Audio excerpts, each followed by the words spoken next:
iyi invoice murabona ko ifite agaciro kangana na $500,000. Adjusted value ayo ushaka gukoresha nangahe?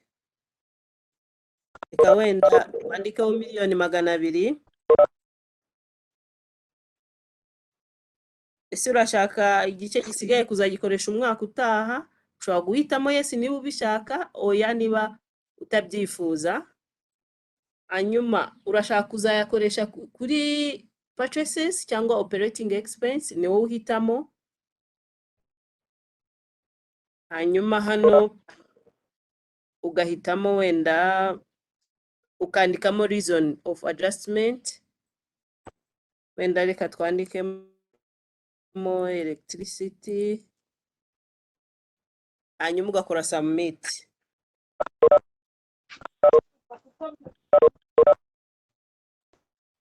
Bakubwira ko ibaye updated successfully, ugaklika kuri OK.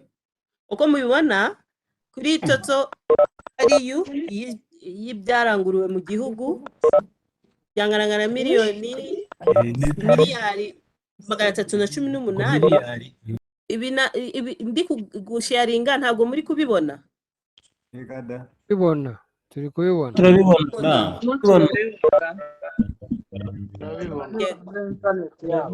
Hano twavuga ko ari toto y'ibyatunze umwuga byaguriwe mu gihugu bitarakorerwa adjustment.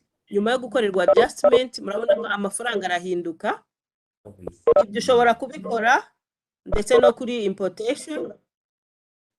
Hanyuma hasi twabonye ko hariho toto ya withholding taxes ingana na $105,000.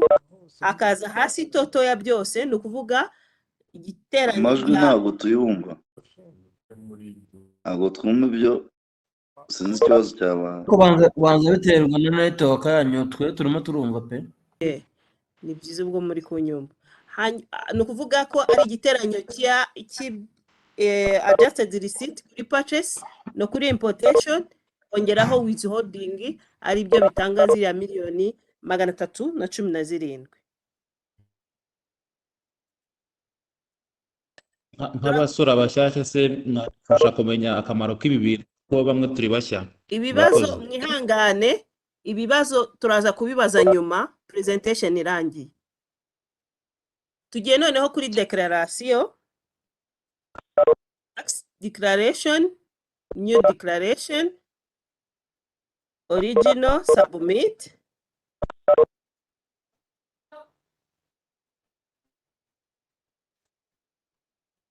Ajya kuri declaration. Tukayifungura kuri enter declaration.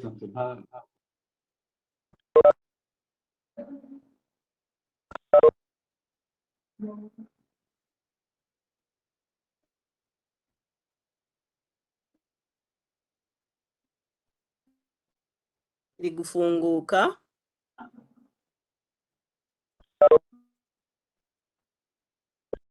Nguko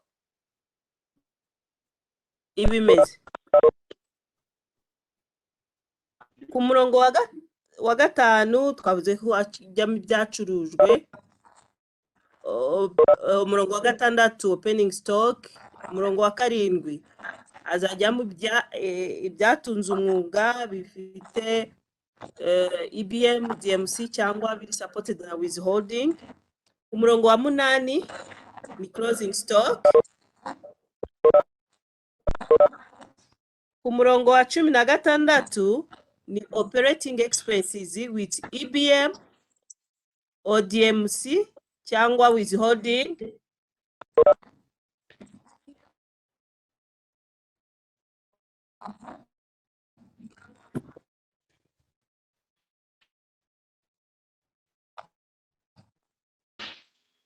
Umurongo wa 17 niho wuzuza imishahara y'abakozi. Ubwandi twabuzajyamo gross salary, pension, maternity, byose biteranyije ndetse na medical kuba yishyura. umurongo wa 18 expenses supported by withholding no kuvuga ibyatunze umwuga byemerwa uko biba bifite amafaranga yafatiriwe. Ku murongo wa 20 ku murongo wa 19 hakajyaho expenses not requiring EBM or DMC as supporting document.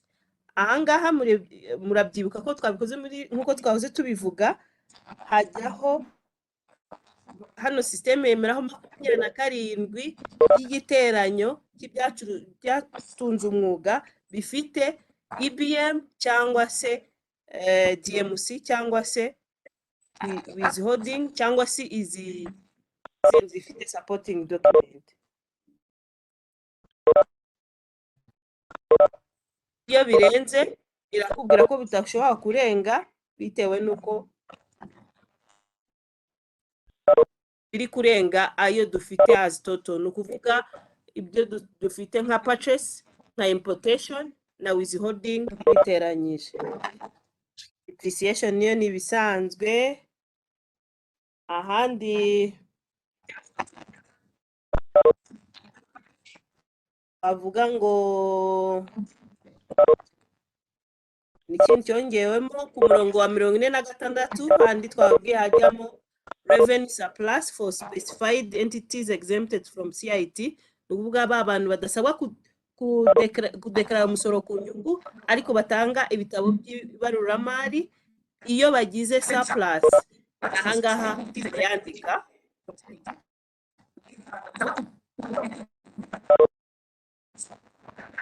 ahandi twavuze ni ku murongo w'101 ndetse n'102. 101 capital gain realized on restructuring na capital losses realized on restructuring. Ni hano uzuzuza. Ahandi ni ku murongo w'168 ahajya RDB domestic tax and investment incentives cyangwa RRA discount dushingiye kuri itegeko ry'umusoro. Ku murongo ahangaha ku murongo w'160 iyo uhujuje system igusaba ko wari uyifite cyangwa si iyo discount. Ku murongo w'170 foreign tax credit, aha niho hajya umusoro wishyuriye mu mahanga, naho iyo uhujuje system igusaba ko ushyira uploadinga cyangwa ushyiraho foreign tax certificate. Ibi byose umaze kubyuzuza nk'ibisanzwe urasevinga hanyuma ugakomeza kuri annex. Reka dufate rero tubishyire mu bikorwa turebe se bizagenda gute. Muribuka ko kuri total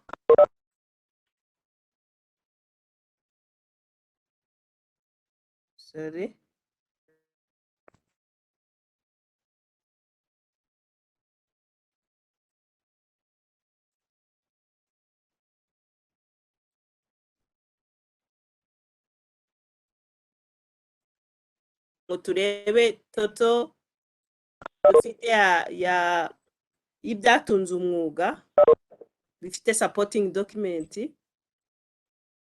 Turebe no kuri declaration ese nidushyiraho anyuranye nayo biragenda bite.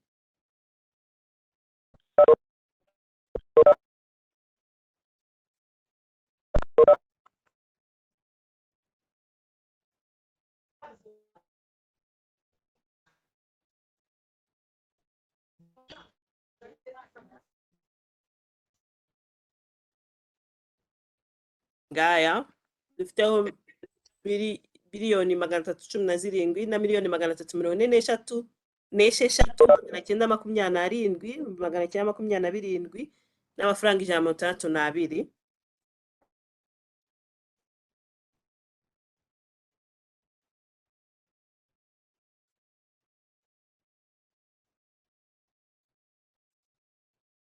Pending stock wenda dufite kugaya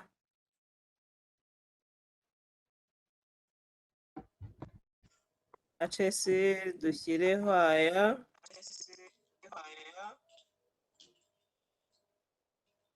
closing stock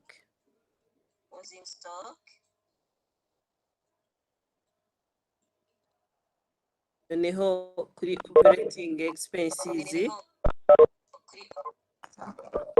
reka wenda dushyireho biliyoni 318.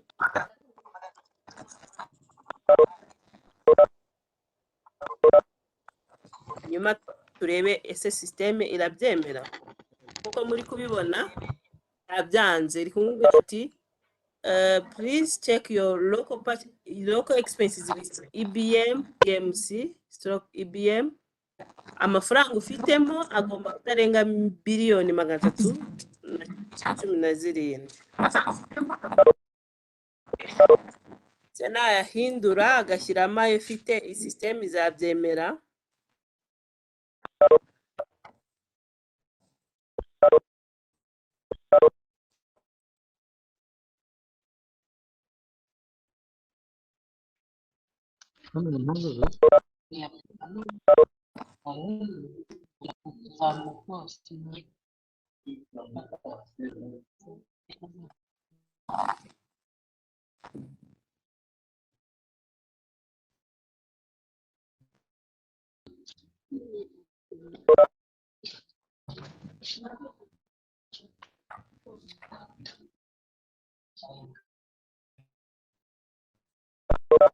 Kurondiga murabona ko yemeye kuba saved successfully. Imwe na hano kuri expenses related to salaries izagereranya umushahara cyangwa se teperi yishyuye guteranyaho pension ndetse na maternity kimwe n'aha kuri withholding. Muribuka ko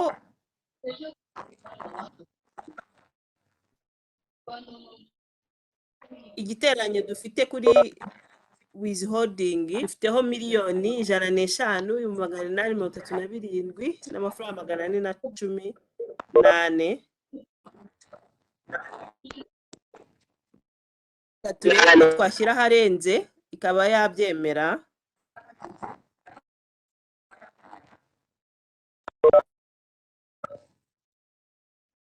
Naho murabibona please check your expenses supported by withholding murongo wa 18. amafaranga ntarengwa ni miliyoni 105,837 n'amafaranga 418.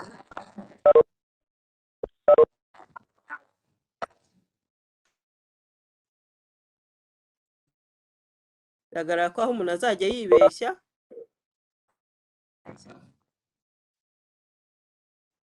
izagenda azayabona message imwibutsa ko hari aho yibeshye.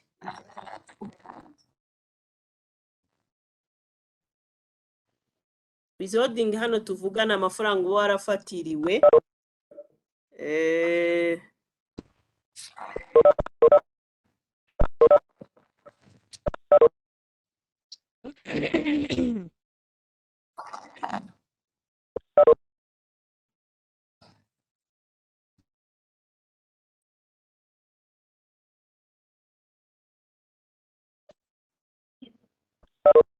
aha twavuze ni kuri capital gain realized on restructuring.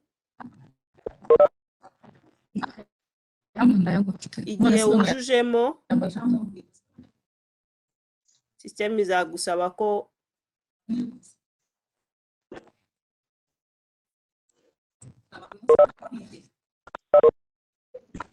iraho board resolution kuri annex ikaba izaba uploaded iri muri format ya PDF.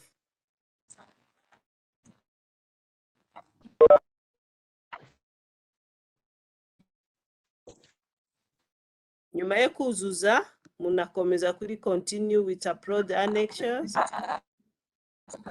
Uploadinga nk'ibisanzwe.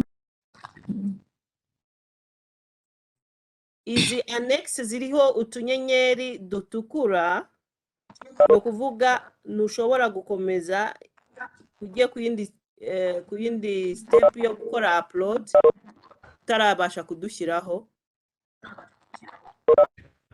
Wenda reka turebe iya balance sheet itariho uko byaba bimeze.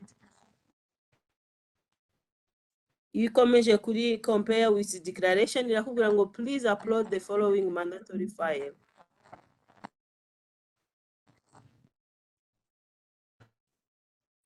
Ajya balance sheet,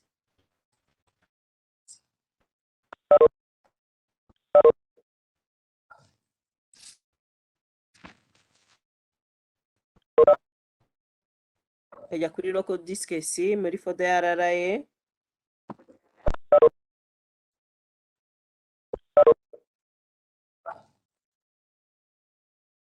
kaba uploaded kimwe n'izindi zose, hanyuma ukabona gukompara, hanyuma ugakora submission. Ibyo ubona urupapuro rw'imenyekanisha, ushobora kwishyura ukoresheje e-banking, mobile money, cyangwa se ukaba wajya kuri banki. Nguko declaration imeze.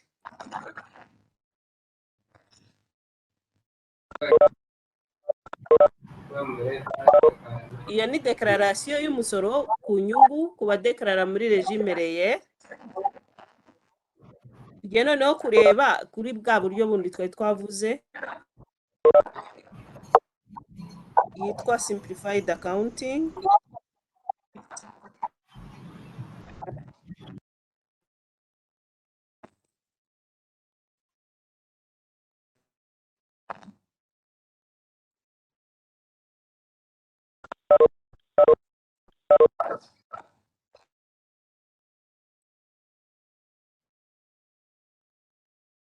Simplified accounting regime ni nayo twavuga ko ari nka RER ariko y'abasora bafite amafaranga make, kuko bajya kubigamba. Ariko kambere nakumvise tugendeye ku ngingo ya 22 y'Itegeko 016 ryo mu mwaka wa 2018 ku itariki 13 z'ukwa kane, ivuga ko usora ufite ubucuruzi bucishirize ashobora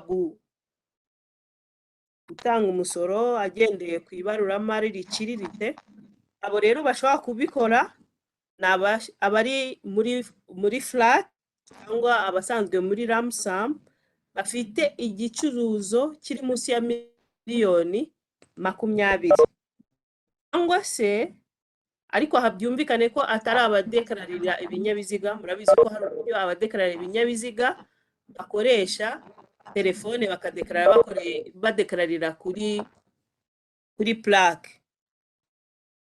Nanone ubu buryo bushobora guhabwa umuntu mushyashya wiyandikishije ushaka kuzayatanga umusoro, ushobora gusaba kuzayadeklarara muri ubu buryo bwa simplified accounting.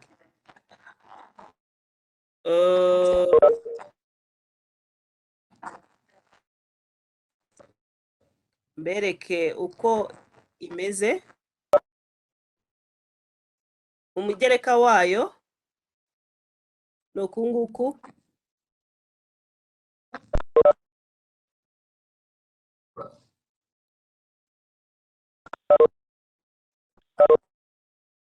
Umugereka wayo umeze gutya. Ari CIT simplified accounting cyangwa CIT simplified accounting. Igizwe n'impapuro 4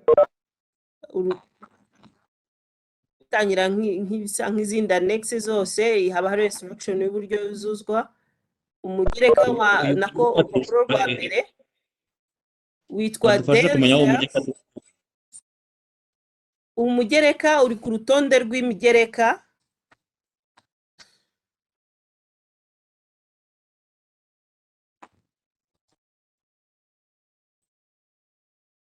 Eka mubereke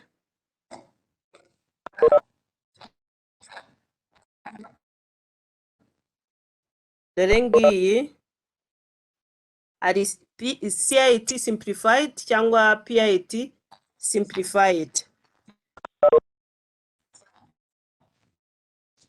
Hanyuma ni ukuvuga ibyo wacuruje, ushyiraho itariki, nimero y'inyemezabuguzi, nimero uranga umuguzi, izina ry'umuguzi, ubwoko bw'ibyacurujwe, ingano ndetse n'igicuruzwa. Hanyuma ugakirika kuri validate ikajya kwisevinga kuri local disk C muri folder yitwa RRA. Hakabaho undi mugereka witwa daily purchases, aho ushyiraho amatariki, nimero y'inyemezabuguzi, nimero uranga usora waranguriyeho, izina ry'uwaranguje, ubwoko bw'ibicuruzwa, ingano ndetse n'ikiguzi. Aho waragizwe kuri validate. Cash transaction, uburyo amafaranga yakoreshejwe ku itariki, kolamu ya mbere ushyiraho itariki, nimero, isobanuro, ayinjiye, ayasohotse ndetse n'ayasigaye. Ugakirika kuri validate ikajya kwisevinga kuri local disk C. Akaza withholding, amafaranga wafatiriwe, nimero iranga uwagufatiriye, izina ry'uwo nguwo, nimero y'inyemezabuguzi, itariki, ubwoko bw'ibyacurujwe, ingano y'igiciro, ijanisha, agaciro gasigara. Nayo warangiza ukavalida ikajya kwisevinga kuri local disk C. Izi yaba imigereka yaba na declaration byose kuri iyi simplified accounting biri mu Kinyarwanda, mu Cyongereza ndetse no mu Gifaransa, ku buryo bizorohera abantu bose. Uburyo noneho urupapuro rwayo rumeze ni uku nguku rumeze.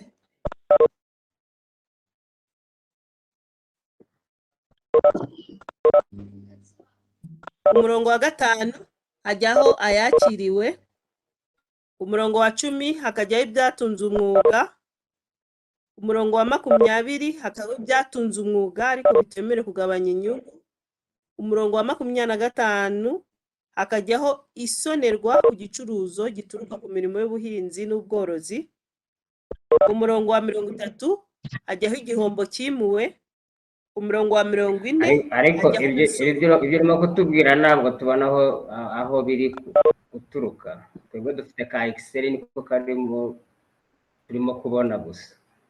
Sorry. Declaration nuko nguko imeze. Umurongo wa mbere hajyaho ayakiriwe, umurongo w'10 hakajyaho ibyatunze umwuga, umurongo wa 20 hakajyaho ibyatunze umwuga bitemerewe kugabanya inyungu. Ku murongo wa 5 hajyaho ayakiriwe, umurongo w'10 hakajyaho ibyatunze umwuga, umurongo wa 20 hajyaho ibyatunze umwuga bitemerewe kugabanya inyungu, umurongo wa 25 hakajyaho isonerwa igicuruzo gituruka ku mirimo y'ubuhinzi n'ubworozi, umurongo wa 30 hajyaho igihombo cyimuwe, umurongo wa 40 hakajyaho umusoro wishyuwe mu mahanga, umurongo wa 45 hajyaho avansi zishyuwe, wa 60 hakajyaho indi misoro ifatiriwe. Iyo umuntu amaze kuzuza arasevinga, hanyuma akajya kuzuza ya migereka.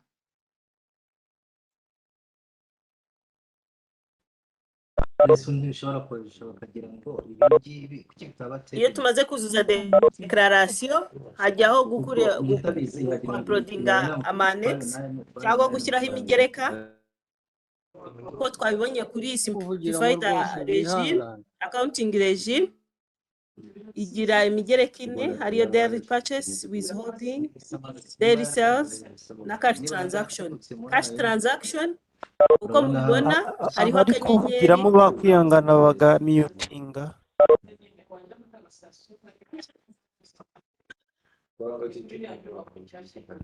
Kuri cash transaction hariho akanyenyeri, ni ukuvuga ko uyu mugereka ugomba byanze bikunze kuwuzuza, ntibyagushobokera ko hari utarawuzuza, uploadinga ni ibisanzwe gutya.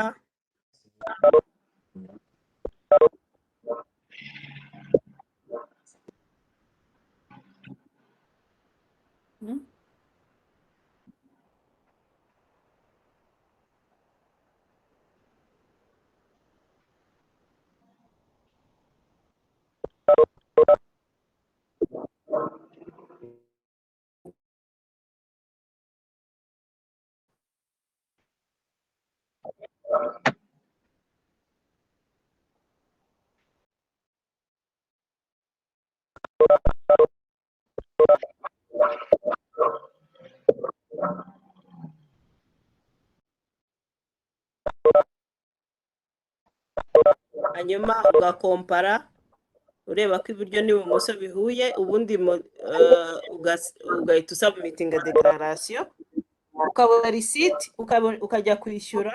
Wakwishyura ukoresheje banking, mobile money, byose byakunda. Nguko uko iyi regime nshyashya ikorwa.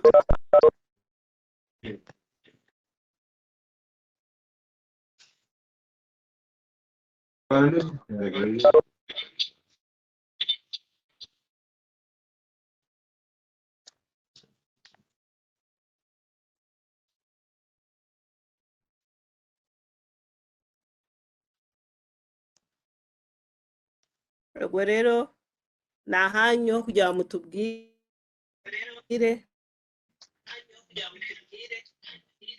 yaba ibibazo cyangwa se ibindi mubona by'inyunganizi. Murakoze. hatanga umwanya abantu bakuraho video n'amaudio hanyuma Buriya abantu bagakoresha bazamuye ibiganza ibiganza. yarabivuze. Umuntu utazi uko abikora aratambika hirya kuri device ye cyangwa icyo ari gukoresha, yaba telefone cyangwa computer, agatambika muri utwo tuntu turi hasi, start video share. Hirya hari ahantu hari akamenyetso karimo utudomo tubiri no guteranya kanditseho reactions, agakandamo ahita abona ahantu handitse raise hand, hanyuma agakirikaho. Bityo rero Judith akaza kudufasha ashingiye ku bazamuye ibiganza, kuko buri wese akiritse kuri audio ngo mfite ikibazo ntibyaza gukunda. Tubibutse ko na chat hirya mu nguni hasi irakoreshwa, kandi abantu bari kwandika bose nabonye umuyobozi Victor ari kubasubiza rwose. Ubwo buryo bwombi buraza gukoreshwa. Nimba mutwumva umwanya n'uwanyu. Murakoze. Nikore warangije invitation se, ntabwo wenda Victor afite icyo yakongeraho mbere yuko twakira abatumirwa kugira ngo wenda tugeze ibibazo byabo. Murakoze Judith. Ntabwo byoroshye kuba wabura icyo uvuga mu mushinga nk'uyu nguyu umaze igihe kingana gutya, ndetse unahuje abantu bangana nk'uko babona ku rubuga. Nagerageje gusubiza ibibazo byagiye bica muri chat, wenda ndavuga ko biri korohereza bize kuba bike, ariko bitavuze ko n'undi wese ashobora kuza kugira ikibazo cy'agasubira mu ibyo ngibyo. Mu Kinyarwanda turavuga ngo amagambo ariyo asubiwemo. So nta gishyashya rero, mu rugendo twatangiranye n'aba bantu ndetse nabo kuzitanga kugira ngo bafasilitétinge abantu bazamenyekanisha umusoro ku nyungu. Mu bibazo twakiriye nabonyemo hari uvuga ati ese ko ngewe mwantunguye mukanshyira muri regime réelle ntari igisanzwe. Ntabwo ari twe tugushyira muri regime réelle, ni itegeko rivuga ko iyo urengeje miliyoni 20 uba ugomba kumenyekanisha mu nyungu nyakuri. Ntabwo rero kugira urwitwazo rwo kuvuga ngo ntabwo nateguye kontabilite, n'ubundi batanga amezi 3 yo kugira ngo yitegure, kandi itegeko rigusaba kubika impapuro waguriyeho n'izo wagurishijeho mu gihe cy'imyaka 5. Ntabwo wavuga ngo ntiwazibitse. So twubahirize n'iki itegeko riteganya, ndetse tunatekereza mu mwaka wa 2022 kuko nabwo bizakomeza. Igihe cyose uguze saba IBM, igihe cyose ugurishije tanga IBM. Niba udafite IBM yake wigurira umuntu udafite IBM, mwexige afate IBM kugira ngo mu transaction. Reka rero tujye muri session y'ibibazo, ubwo n'ibindi biragenda biziraho tubashe kubisubiza. Urakoze. Urakoze Victor. Ubu rero tugiye kubakira ariko turakomeza gusaba abantu bafungura za microphone kwihangana rwose mukazifunga. Mwabonye ko iyi presentation ni ibintu biri technical birebana na declaration uko ikorwa. Ubundi twibwiraga ko wenda n'abasora badasanzwe bikorera declaration muri iyi nama bashoboraga kuba bahaye link n'ababahagarariye basanzwe babunganira mu gukora imenyekanisha. Ibi rero ntabwo wabireba kuri ayo materime mwabonye za SDC za operating expenses muri izi ndimi z'icyongereza wenda udasanzwe ubikora. Turizera ko uru rubuga ruriho n'abaruramari babigize umwuga bafasha abasora yewe n'abasora babyikorera ku giti cyabo kuko nabo bafite ubumenyi. Tukaba twizera yuko mugiye kutubwira mukurikije ibyo mwabonye muri za linye za declaration zose aho mwumva hari ibibazo. Habaye kandi hari n'abumva bavuga bati ntacyo dukuyemo mwabitubwira kuko dufite n'andi masesi duteganyiriza abantu bashyashya bagiye gukora imenyekanisha bwa mbere kugira ngo tuzabashyiremo uko bigomba kugenda, tunabasaba ko muri izo nama nyine nabo bazazana n'ababunganira. Ushobora kubona umwana wawe, ushobora kubyikorera cyangwa se ufite n'undi ruramari mukorana. Ntabatindiye rero reka tubakire twakire ibibazo n'ibyifuzo byanyu bishingiye ku byo Nicole amaze kudupresenta mutwereka wenda aho imbogamizi ziri. Ibi kandi ntabwo byakorohera umuntu ukibona bwa mbere cyangwa se umuntu utaragerageje gukora declaration ngo avuge ati nageze ahangaha mba stack, ntibyakunda. Byaba byiza izi nama zizakomeza kugeza ukwezi kwa gatatu kurangiye, n'izindi nama zizakurikiraho uzabasha kugera ahantu akumva bitakunze azajya yongera asubire mu nama abe yabaza ikibazo. Ariko ubu turizera ko wenda bashobora kugira intervention cyane ari ababigerageje bakabona challenges, uyu munsi bakaba basobanurirwa kugira ngo declaration yabo ibashe kuba submitted. Tuhaye umwanya rero tuzajya twakira umuntu umwe atanga icyifuzo cyangwa ikibazo cye tugisubize, twakire n'uwundi. Mudufashe kandi ntibyabuza ko n'abantu bafite ibibazo. Murabona abantu 400 barenga, ntabwo twese dufunguye mikoro dushaka kuvuga nk'ikibazo cya mbere byadukundira. Abantu mushobora mukomeza mukandika kuri chat. Mwabibonye ko Victor yakomeje kubasubiza, ariko ufungura microphone wa mbere turamwakira, abandi mwongere muzifunge twumve ikibazo cye kuko wenda dushobora no kuba tugisangiye turi benshi. Bisakara murakoze. Usabye ijambo. Yego murakoze, nitwa Bizimana Gadi. Nafunguye noneho nabaza ikibazo cyanjye. Yego. Ikibazo cyanjye ku nyungu hano kuri comptabilité réelle hari ahantu twabonye hinjiramo operating expense, bityo operating expense winjijemo zikaza kuruta iziri muri systeme, ikaza gutuma declaration idakunda. Nkaba mfiteho ikibazo, hari ama expense akorwa ariko atanyuze muri IBM icyo gihe ikaba itarayabonye, bigatuma twebwe nk'abadekarara bizatubera imbogamizi. Nk'ayo ma expense ushobora kugaragazamo hari nk'amatransport, hari za communication. Ibyo byose ni ibintu biba biri related na business. Icyo gihe bishobora gutuma systeme itabyakira bitewe n'uko biruta biri muri systeme. Aho ngaho nagira bamaze kudufasha. Ahandi nshaka kongera kubazaho ikibazo ni kuri withholding tax, ariya aba yaragiye asigaranwa. Aho mfite ikibazo ni gutya dukorana n'ibigo bya leta, ukatanga IBM bikazakwishyura bigukasa ayo mafaranga, ariko tukaba twasabaga ngo ubundi byasaba ko tujya kwaka icyemeza ko bayadukase, kandi ku bigo bya leta ni itegeko ko n'ubundi ko bigomba kuyafata. Tukaba twasabaga ko ayo mafaranga twazajya tuyakoresha tutiriwe tujya kwaka ibyemeza ko bayadukase, kubera ko nabyo ni cost kuri kampani yo utanga amamisiyo n'amatransport yo kujya kwaka ama PS kandi ari hirya no hino mu gihugu.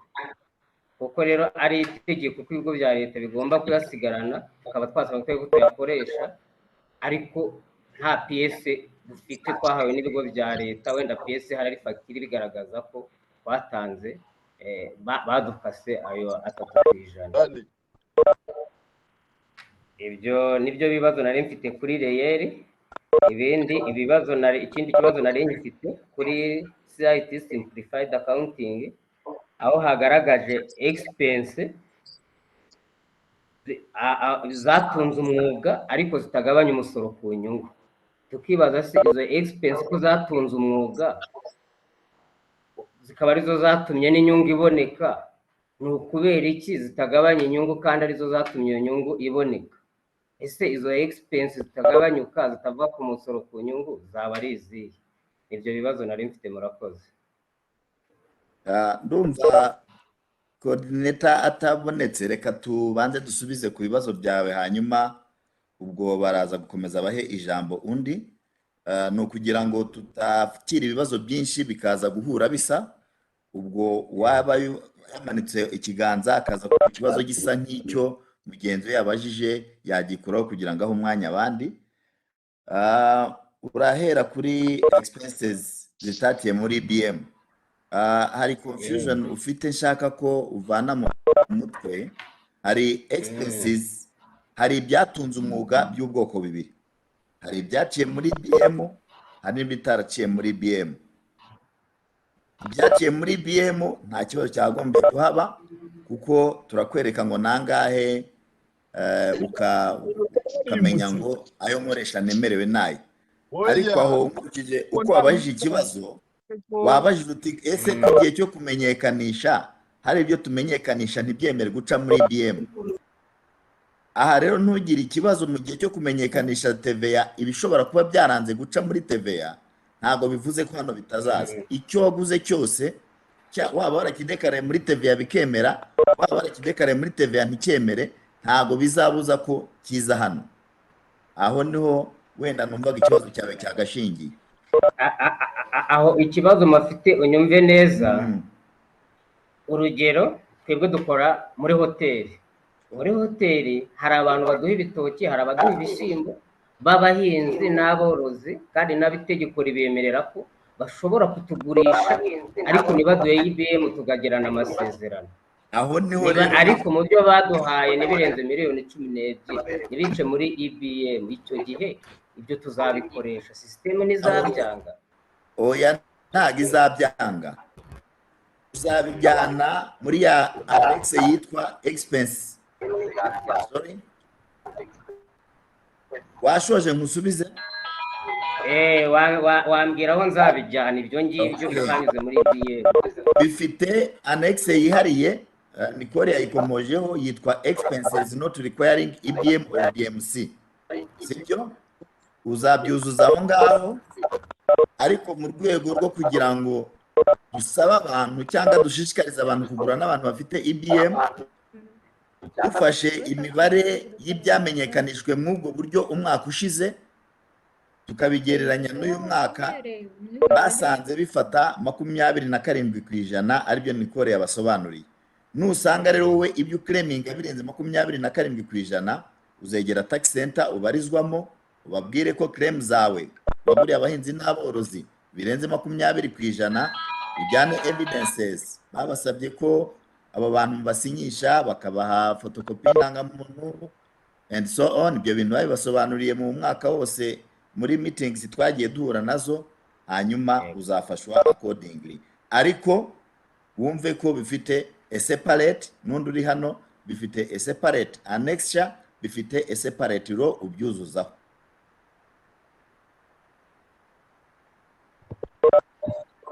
Ikindi kibazo wabajije ni icyerekeranye na withholding tax. Withholding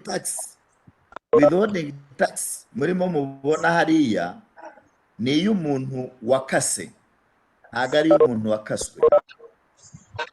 Niba ngewe uje kunkorera utanditse mu misoro nk'uko itegeko ribiteganya, nzaguha amafaranga, nzaguha igihembo cyawe, ariko nkusigaranire withholding tax on services cyangwa se kuri goods.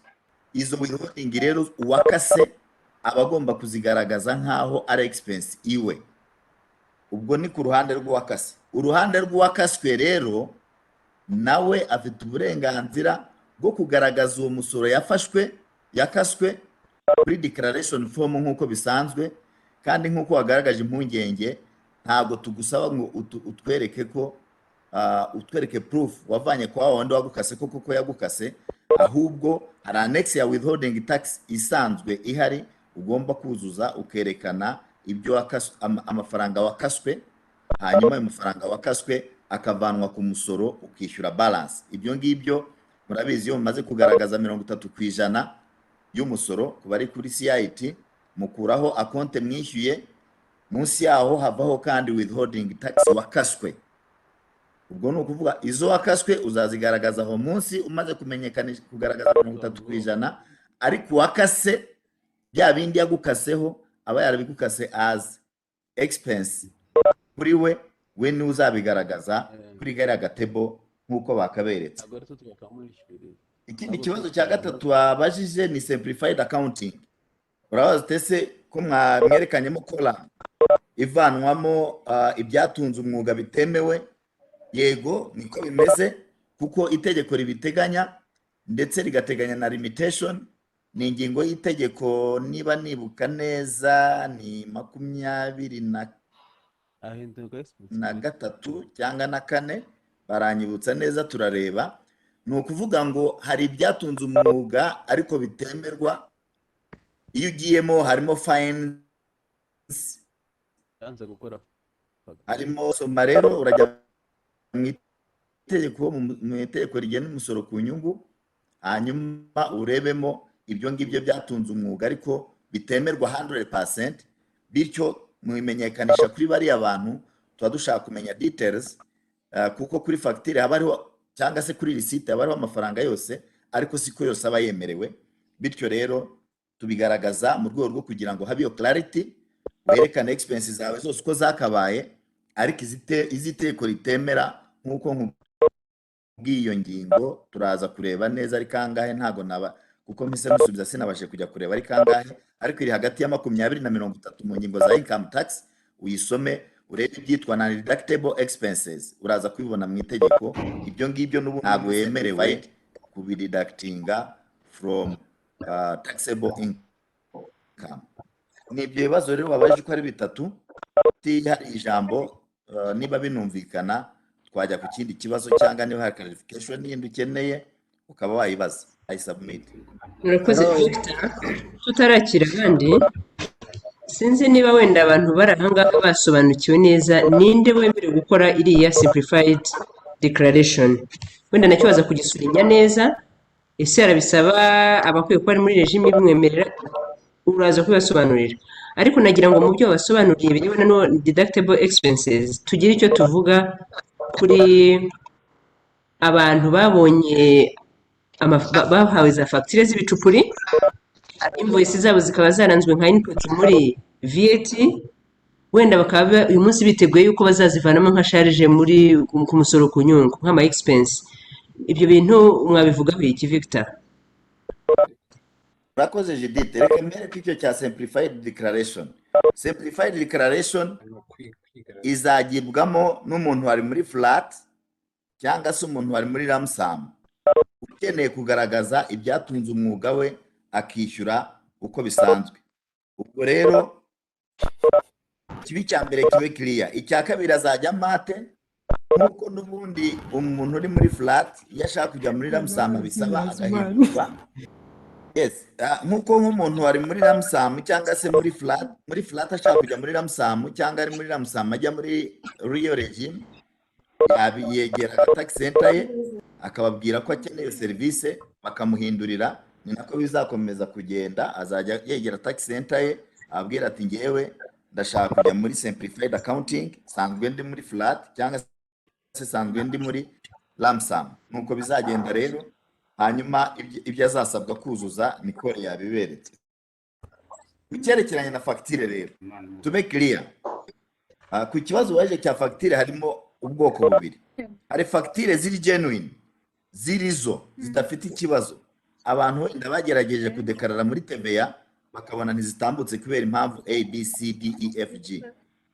Ntabwo izo fagitire kuba zaranze gutambuka kubera izo mpamvu zitandukanye, ariko fagitire ubwazo ziri genuine bizazibuza ko bazigaragaza nka expense muri income tax. Ariko rero fagitire zanze gutambuka zikagaragaza ko ari ibicupuri, ibyo twita ibicupuri, ni ukuvuga ba nyirazo babaye blacklisted, ba nyirazo bafatiwe ibihano runaka kubera ibyo batubahirije, izo still ntabwo zizahita n'umusoro ku nyungu, kuko nyine haba hari ibitaratungana ku muntu. Aho turavuga cyane cyane nk'abantu bacuruza fagitire, abantu bazigura ku bazicura, abantu bazigura ku bazigurisha bataguze igicuruzwa ahubwo bakagura fagitire. Izo ngizi zo tuzabasha kubona, ntabwo tuzatuma zitambuka. Ariko aho ufite fagitire y'ukuri yananiwe guhita adekarara TVA ikanga kubera ko wenda system itari yayiripotinga at that time, ikaza kuba nyuma, umusoro ku nyungu nta kibazo azagira, azayidekarara kandi itambuke.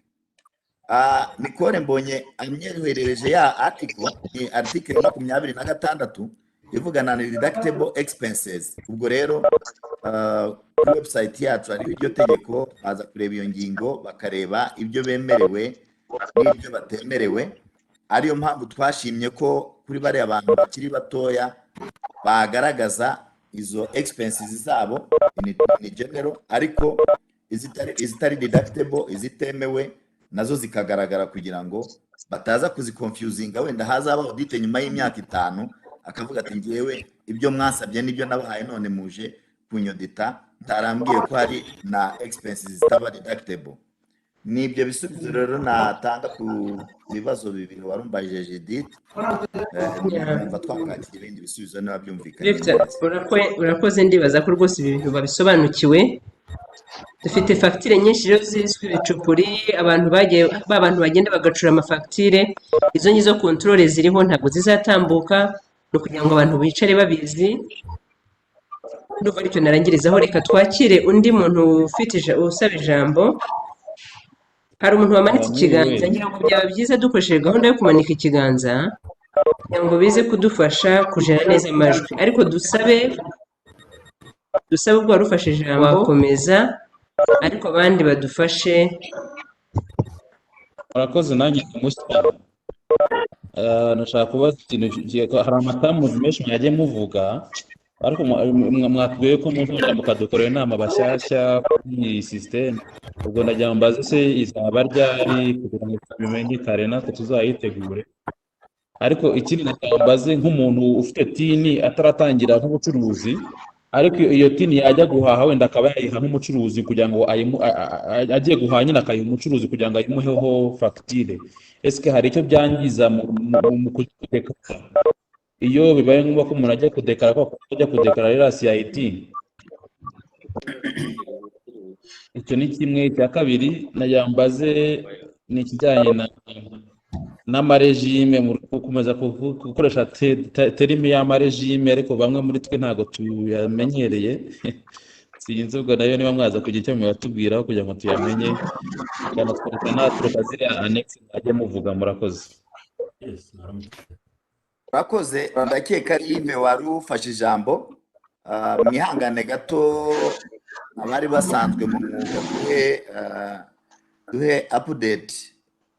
Yves rero niba utwumva, teganya iyo umuntu atangiye business mu gihe kitarenze iminsi 7 asabwa kwiyandikisha mu misoro. Turandikwa na RDB nk'uko bisanzwe. RDB iyo ugiye kwiyandikishayo baguha icyo bita TIN, ariyo nimero iranga usora. Iyo nimero uyibonye biba bivuze ko ushyizweho kujya umenyekanisha umusoro ku nyungu. Wiyandikishe nk'umuntu ugiye gukora ibikorwa bibyara inyungu, bityo uzasabwa kumenyekanisha umusoro ku nyungu. Umusoro ku nyungu rero tumenyekanisha ari uw'umwaka wose.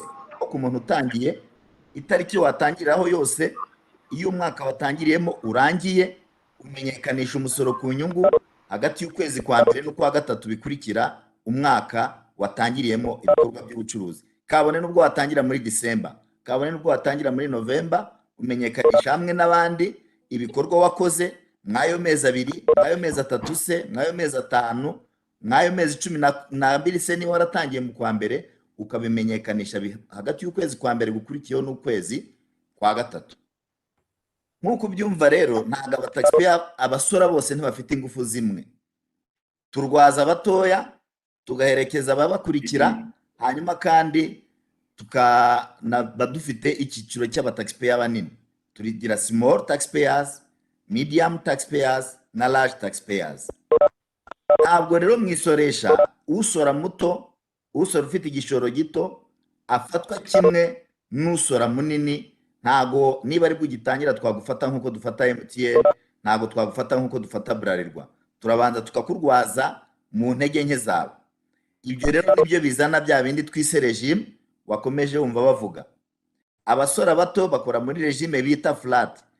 Ubwo tubateganya ko ari babandi bafite igicuruzo kuva kuri 0 kugera kuri miliyoni 12. Tuba tukiri bato, baba ari abantu bo kurerwa, baba ari abantu bo koroherezwa uburyo bwo kumenyekanisha, ntabwo wamugereranya na Bralirwa. Abo bantu rero tugira duhita tukavuga tuti kuva kuri 0 kugera kuri miliyoni 2, abo bantu turabasoneye, ntabwo bishyura umusoro. Ariko biba byiza iyo bamenyekanije kugira tumenye ngo bacuruje angahe. Muri systeme rero iyo ukoresheje telefone wamenyekanisha ugashyiramo ko wacuruje miliyoni 1, umusoro uza ari 0. Iyo ushyizeho miliyoni 1,999, umusoro uza ari 0. Iyo ushyizeho miliyoni 2 kugeza kuri 4, umusoro w'ibihumbi 60. Bagakomeza gutyo kugeza ku cyiciro cy'abafite miliyoni hagati y'10 na 12 bishyuzwa amafaranga 300,000 by'u Rwanda mu mwaka. Ubwo icyo ni icyiciro kimwe bakomeje kumva tuvuga ngo flat. Tugira ikindi cyiciro rero cy'abantu babaye bafite hagati ya miliyoni 12 n'ifaranga rimwe na miliyoni 20. Abo nibo twita flat. Abo nibo twita lump sum, bamenyekanisha muri ya forfait. Icyo tugusaba ni iki? Uwo muntu ntago tumusaba dépenses ze kuko ntazazi, nta nubwo tumusaba ibintu byinshi. Turamubwira duti wandikire igicuruzo wagize. Nkuko mubizi itegeko riteganya ko uwo muntu aba agomba kugira registre y'ibyo acuruza umunsi ku munsi, ku buryo azamenya ngo umwaka urangiye ncuruje amafaranga ngahe. Yasanga rero hagati ya miliyoni 12 na miliyoni 20, tukamusaba kwishyuraho 3% y'icyo gicuruzo. Nibo bantu twagiye twikubwira ko twita lump sum. Ariko icyaje kugaragara nuko abo bantu bavuze batese ko nacuruje miliyoni 18, ariko mukaba mwirengagije ko nakodesheje inzu intwara wenda miliyoni 8 mu mwaka. Ese ko uretse inzu hari ibindi ngenda ibintu ncuruzamo nabiranguye, kuki amafaranga naranguje mutayaha agaciro? Nibwo hatekerejwe rero cya kindi twise simplified accounting. Regime iri simplifiye ifasha ba bantu baba bo muri flat cyangwa se bo muri lump sum kugira ngo babashe kwerekana bya bindi byatunze umwuga. Twe tubishyuza 3% kuri turnover, tubishyuze dukurikije dufashe turnover bacuruje, tugakuraho ibyo byatunze umwuga tukabishyuza nabo kuri 30%, ariko tutabasabye nk'ibyo dusaba urwego rugiye gukurikiraho. Urwego rukurikiraho rero ni urw'abatumiwe uyu munsi, ni urw'abantu bamaze kugira aho bagera, bacuruza kuva kuri miliyoni 20 kuzamura bidafite umupaka. Ubwo nubwo wageza kuri triliyoni waba uri muri urwo rwego. Tugusaba iki rero? Tugusaba ko wubahiriza bimwe mu bitabo biri mu itegeko, Nikore yagiye aca muri bimwe na bimwe, ndetse ukongeraho no kohereza muri Rwanda Revenue ibyo bita financial statement, ibitabo by'ibaruramari. Iyo rero niyo kategori twatumije uyu munsi.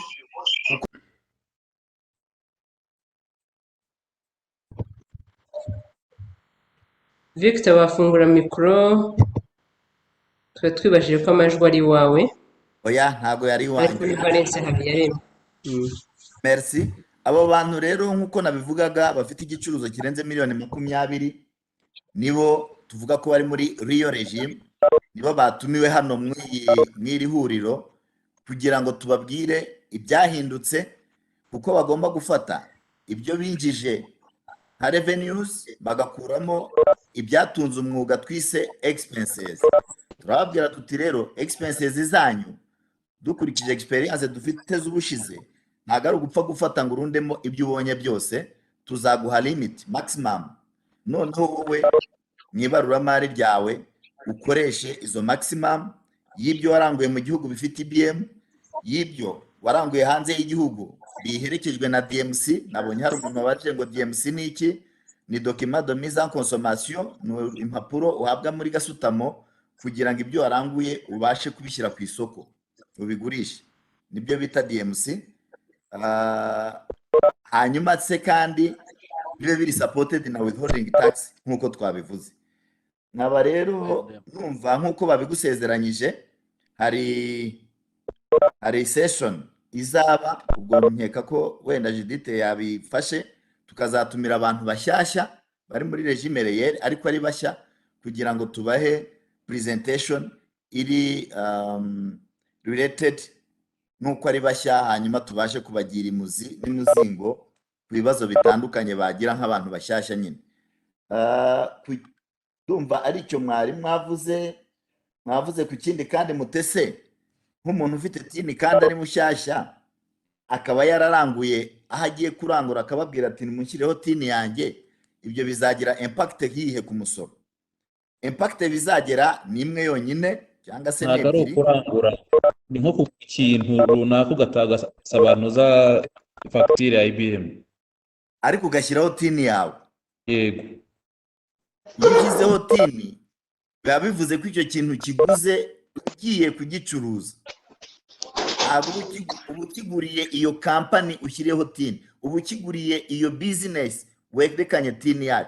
Nibyo bita ko niko twe tubyenterpreta, tubyita ko ubwo ikintu wakiguze ukagigura kuri tini yawe ni ikintu waguze ugomba kuzakoresha muri iyo bizinesi.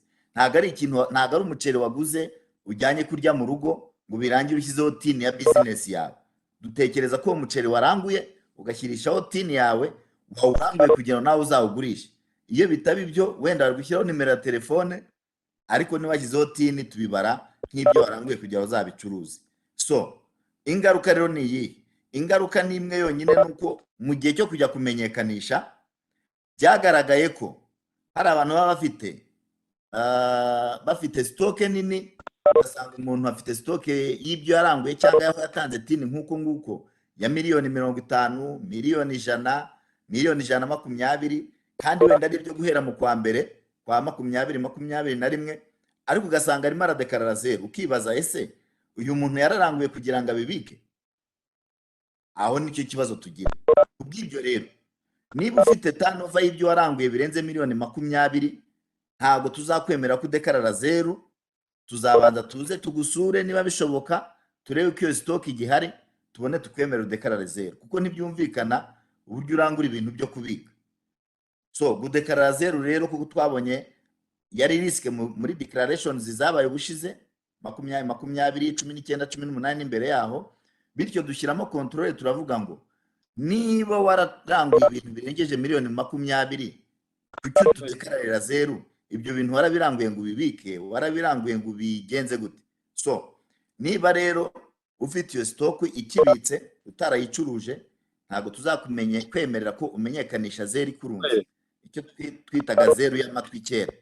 Ubwo tuzabanza tuze turebe iyo stock yawe iracyahari. Nidusanga warayigurishije, tuzagusaba kumenyekanisha nyine accordingly. Nidusanga igihari, tuzagufacilitatinga umenyekanishe zero.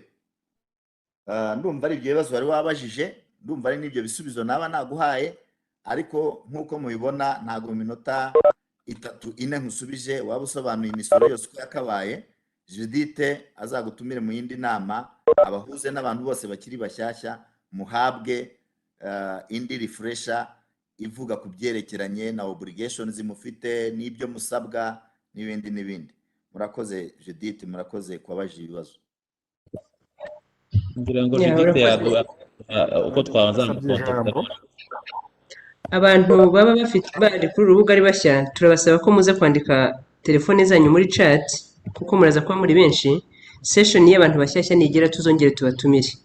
Ariko inama nk'iyi no kuwa kabiri turayifite no kuwa kane ku bindi byiciro by'abantu kuko abantu bari muri regime réelle ni benshi bagera mu 50 n'imisago kandi bose tugomba kubatumira tugakomeza tubashishikariza kumenya neza uko amachanges yaba yarabayeho.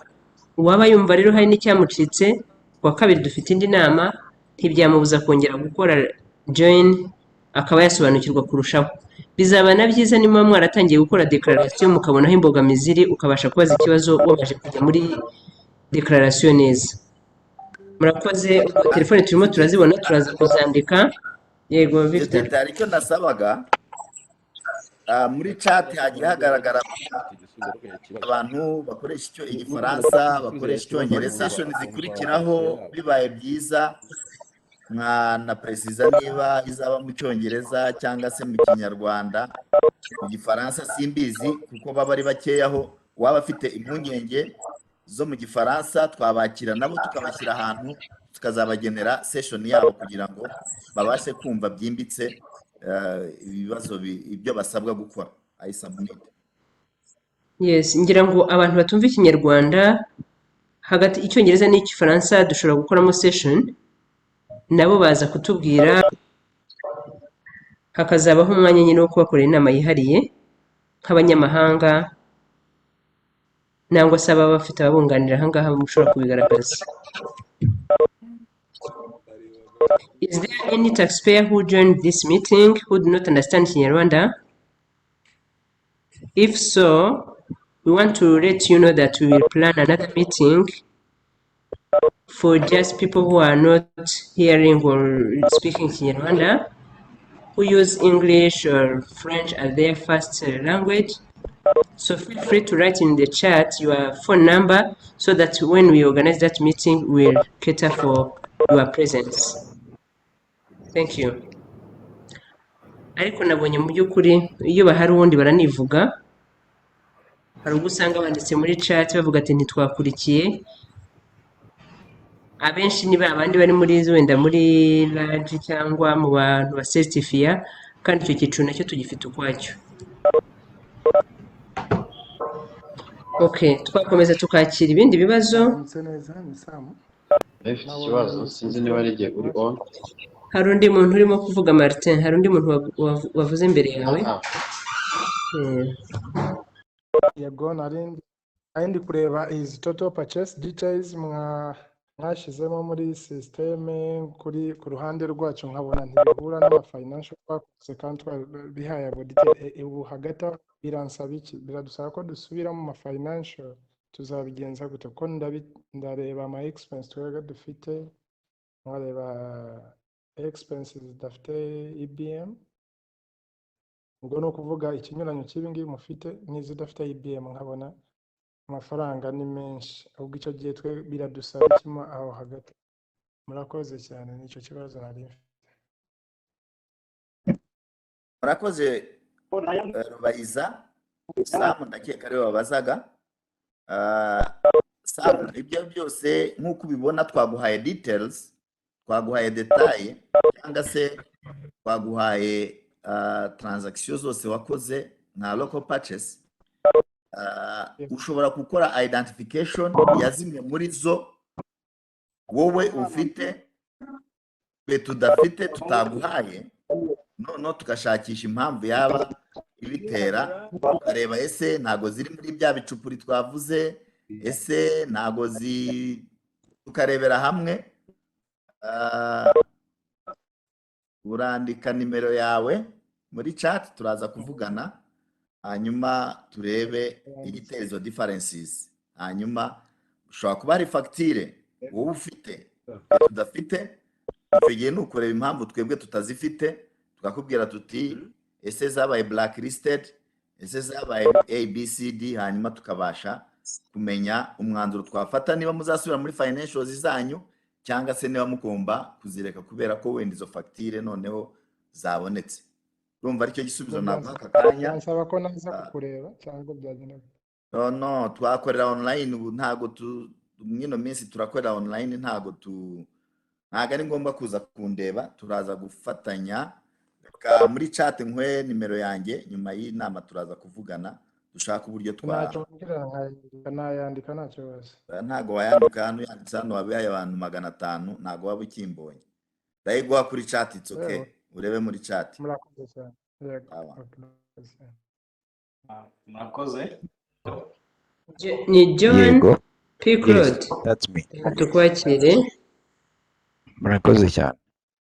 Hari ikibazo mperutse guhura nacyo ntago ndi buvuze byinshi kuko hari ibyo nabashije kugenda mpura nabyo ariko ni ikigo it's a kind of a holding bafite ama subsidiaries ariko ayo ma subsidiaries yaje kuza nyuma bamaze kubona hakenewe diversification ubwo buri wese bamuhereza dini ye ariko na holding isigarana dini yayo. Ikibazo cyaje kuba nuko hari ibintu byinshi bigurwa n'imwe muri izo holding mu ma subsidiaries ariko ubwo supplier yakomeje kubiringa akoresheje ya dini ya holding. Uyu munsi ikibazo gihari nuko iyo urebye kuri systeme ya RRA usanga ibyo bintu byaguzwe na subsidiary company byose biripotinga muri expenses za holding. Ubwo tukibaza ngo icyo kintu umuntu yacyajusita gute kugira ngo izo expenses ziripotinge kuri subsidiary. Ubwo ikibazo nyamukuru cyabayemo supplier aravuga ati contract nyigira nayigiranye na holding ari naho agikoresha ya tini ya mbere. Ubwo bikomeza gutyo ariko tuza kwiranda konte ko ibyo byose birimo kujya kuri contabilité ya holding muri IBM aho kugira ngo biripotinge ku ya subsidiary. Ubwo nagira ngo mumfashe tumenye icyo gukora. Murakoze Claude, murakoze. Ntabwo nge numva icyo ari ikibazo cya management ntabwo ari ikibazo cya RRA. Yego. Expenses aho ziri kuri holding niwe wakoze contract. Yego. Ntabwo sinzi ko twaba dufite power yo kuvuga ngo wakoze contract reka tubihindure tuvaneho expenses kuviwe zijye ku subsidiary ziwe. So numva ari ikintu mwakaronjinga itanari kuko cyane cyane n'igihe mwayiboneye nkeka ko kugeza ubu ntacyo murakoraho mwagombye guhindura ama contract buri wese akinvoicinga akurikije nyine biri muri contract ariko kugeza ubu contract uko imeze uhabwa facture ni uri genuine kugeza igihe cyose contract muzayihindura. Nge niko mbyumva.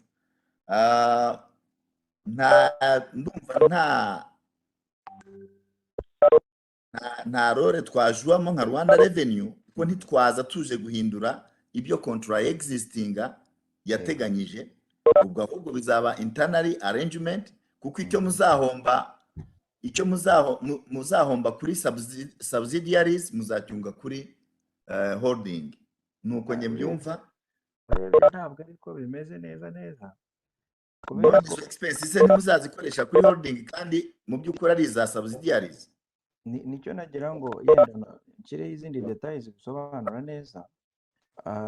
Reka mbe should I hit ni fuel igurwa na subsidiary ariko bamaze gusplitinga supplier waravuga ati kubera ko kontra ikiri mu mazina y'uwo twatangiranye je niwe nzakomeza kubiringa which is true. Yego. Ubwo yenda habayeho kudahindura kutajustinga contract ngo bavuge beneficiary mushyashya the other contracting party. Uyu munsi challenge dufite iteye itya ubundi kuri level ya holding ni nkaho nta activities zisanzwe tugira twa mu buzima bwa buri munsi ariko ugasanga it is almost 4 billion za expenses zitazabarwa kuri level ya subsidiary kandi iri deep in the activities za reporting kuri level ya holding. Ugasanga of course the losses aba nini itazagira ikitumarira kuri ya profit nini zaba yabaye declare kuri level ya subsidiary. Ubwo kwibaza ngo ese uyu munsi mwebwe muramutse mubibonye gutyo ni iki gituma mudaha facture subsidiaries kugira ngo subsidiary zibishyure zizabone expense kuri za zindi mwe mwafashe.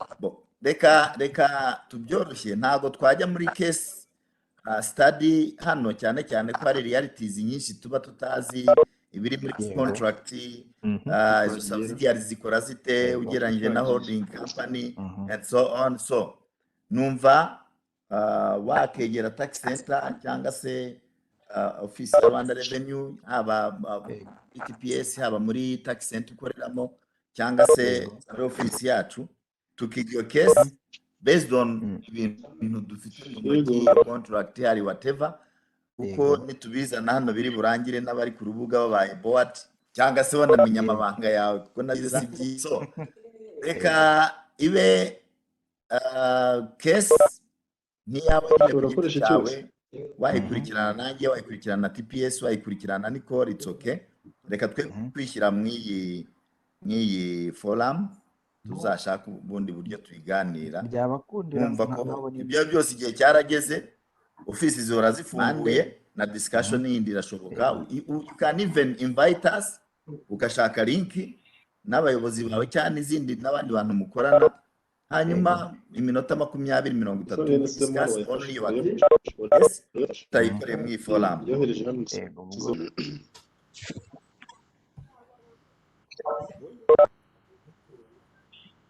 niba tuteguye twe baretse ntabwo arimo kuvuga, wowe wari urifashe warifata. Ganza Martin, reka tumwakire. Murakoze cyane. Nagira ngo mbaze Victor aranyumva? Ndakumvaga. Urakoze cyane Victor. Nagira ngo ihangane musobanurire columns ebyiri za nyuma ziri kuri ya lecture yo kuri CIT igaragaza expenses zidafite not require IBM or DMC. Columns ebyiri za nyuma, aho imwe ivuga ngo amount of receipts in Rwanda France, indi ikavuga ngo amount of transaction to claim as expenses in Rwanda France. Yewe ntabwo mvuga neza, njye ndabona iyi amount is the same amount. Simply ibyo uvuga Martin, ibyo uvuga ni ukuri. Ibyo uvuga ni ukuri, ziriya column ebyiri nta gitangaje ko zishobora kugira the same amount, ariko for some reasons the last one can be different from the previous. Yani mishobora kudasa niyibanziriza, igihe uvuze uti iyi fagitire ni y'amashanyarazi n'urugero, ariko ayo mashanyarazi akazaba azakoreshwa imyaka 2 cyangwa 3. Ni ukuvuga niba ari fagitire ya $3,000,000 y'amashanyarazi izakoreshwa mu myaka 3, muri 2021 izagaragaza $3,000,000 muri ya korona ibanziriza ya nyuma, ariko muri korona itagaragazamo $1,000,000 gusa, kuko niteganyirijwe umwaka uri mu menyekanishiriza. Ariko bitavuze ko izo $3,000,000 zose bazikoresheje muri 2021 the same izo columns zombi uko ari ebyiri zaba zisa. Niyo mpamvu twagaragaje ngo total amount on invoice nangahe, esa yemerewe kuba claimed mw'uyu mwaka nangahe. Bishobora gusa cyangwa akajya munsi kubera nk'urwo rugero nari nkuhaye. Urakoze cyane, nacyumvise rwose byo concrete. Ikindi kibazo nagira ngo usobanure neza kuri percentage 27%, bavuze ko ari 27% ya expenses zifite IBM cyangwa se DMC cyangwa se withholdings. Yego. Ariko ukibaza hari business companies expenses zazo mu by'ukuri hafi ya zose ziba zidafite IBM. Zose zidafite IBM kandi ari expenses zatunze umwuga. Iyi percentage nta hantu z'abaplike, kuko iri applique kuzifite IBM gusa cyangwa DMC.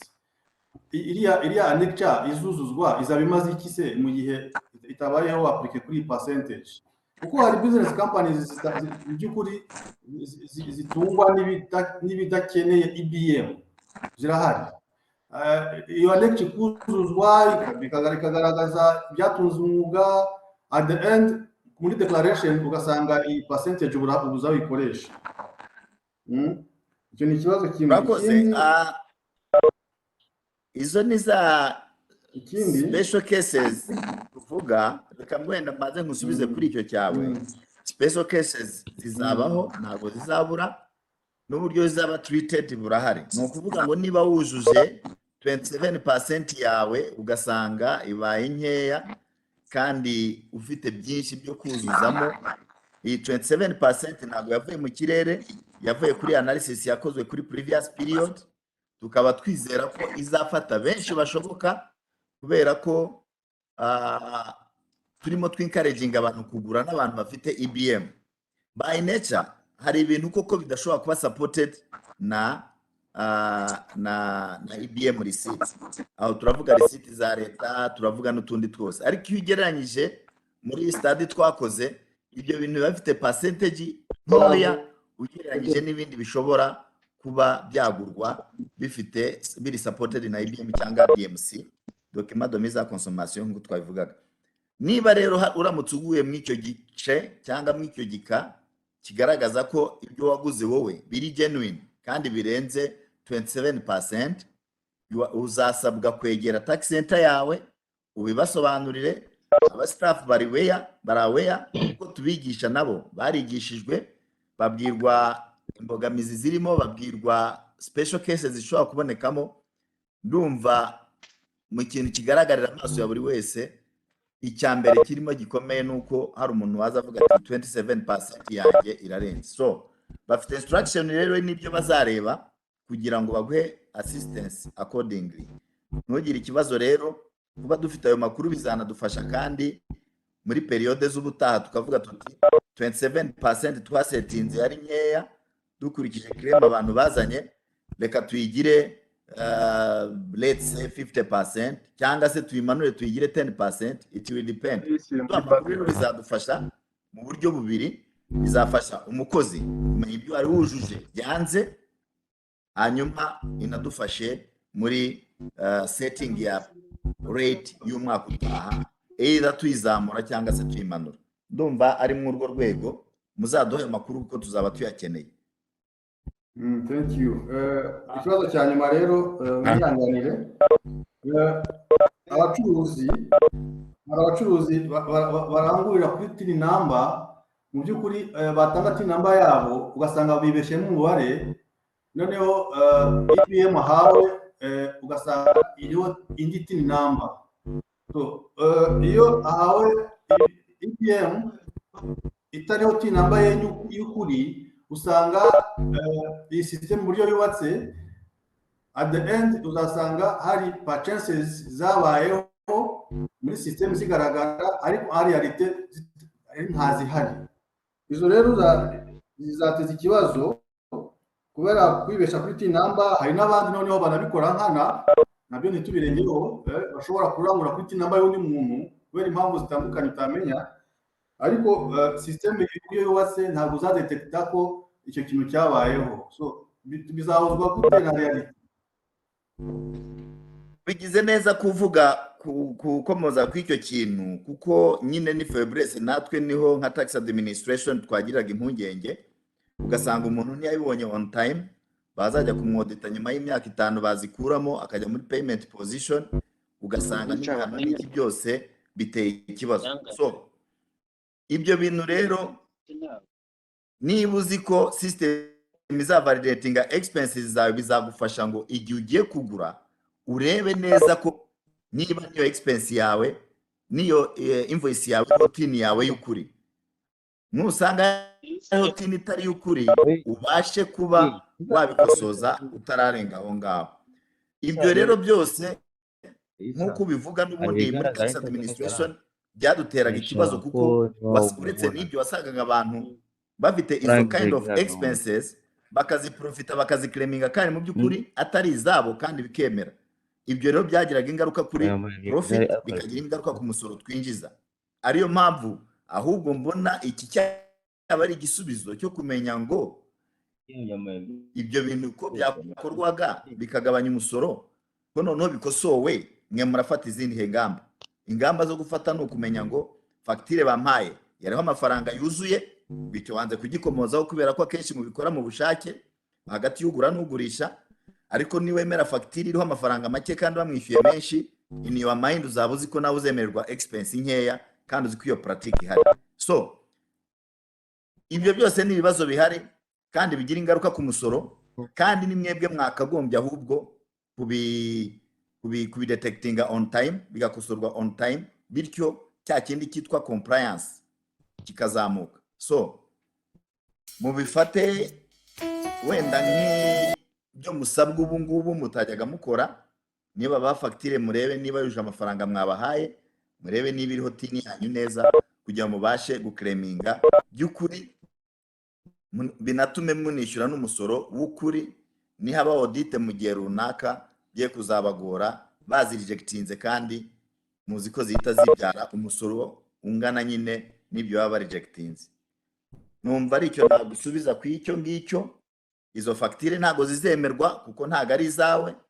Wenda mwareba mwakiyamaza IBM team, niba hari umuntu wo muri IBM uri hano yatubwira niba hari uburyo bwo gukosora, ariko niba fagitire itariho tini yawe, ibyo byereka systeme ko iyo invoice atari yawe, iyo expense atari yawe.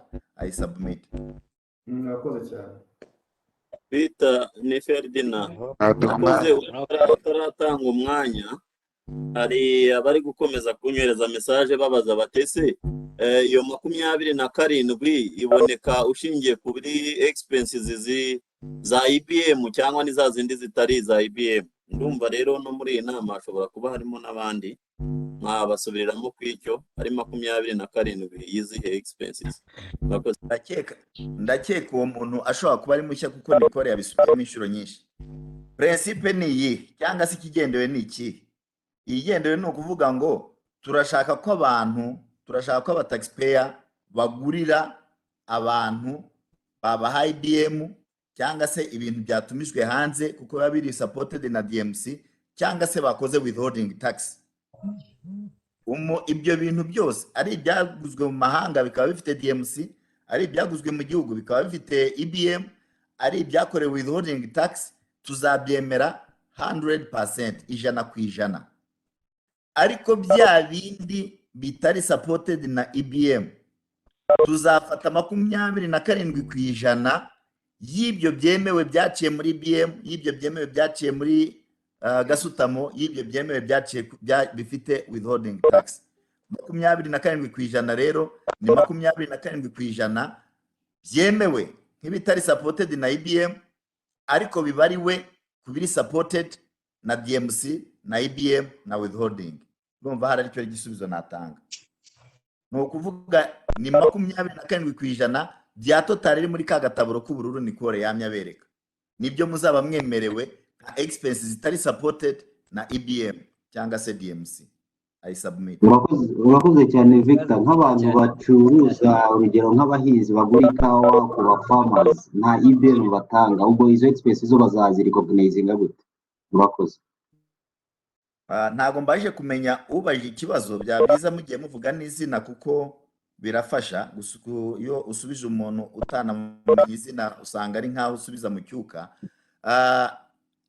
Reka twe gufata kawa gusa, dufata amata, dufata hari n'uwanditse inka wagiye kugura inka mu isoko kugira ngo azitange muri gira inka, dufate n'izindi case ibyayi.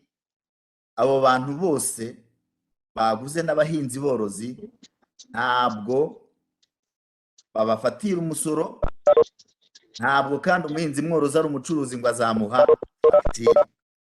Nkuko hari izindi nama zitandukanye zagiye ziba zisobanura ku icyo kintu, nuramuka uguze n'umuhinzi n'umworozi uzamwaka proof, haba ari aho yagusinyiye, haba ari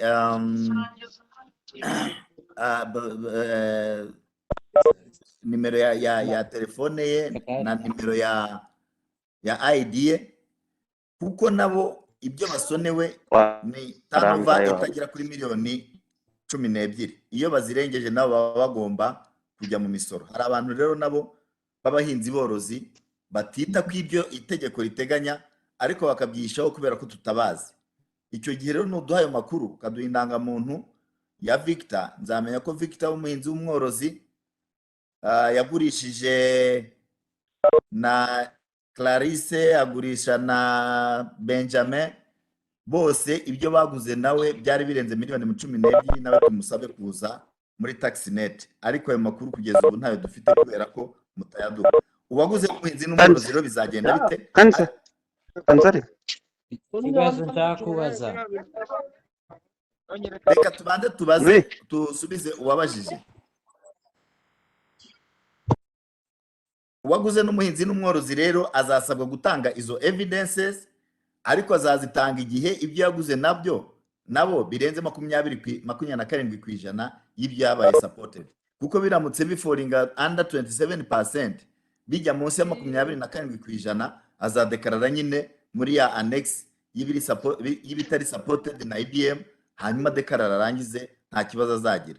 Naramuka birenze nibwo azajya gutanga evidences ko yaranguriye abahinzi n'aborozi ibintu birenze 27%, atanga izo proof, hanyuma afashwe n'umukozi wo muri tax center ye. haza amazina yose. Ubu nagiye ngura mu ukuntu bimeze. Mu participant 377 basigaye ku rubuga, ntabwo screen izana ari amazina yose. Ibiganza biriho kugera ku wa nyuma kuri za screen nka 30 turi bube tureba. Ubwo rero twabasabye, iyi nama ni nini pe, irimo abantu benshi, mwese mufite ibibazo, sinzi ko n'ubundi mwese mwabasha kubaza ngo bize gukunda. Niyo mpamvu twababwiraga cyane cyane ko mwakwifashisha chat, abenshi mukandika ibibazo muri chat, ariko reka tujye twakira umuntu umwe tuvuge nabaza kumukurikira. Nari mfite expenses ziruta 27%, ariko izo expenses wenda naba nk'urugero, zimwe ziri interest on loan, izindi ziri accruals. Nibazaga ayo ma expenses document natanga as proof kugira ngo sibe zakemerwa, ni nk'ayahemba document as supporting document. Ndacyariho nyine.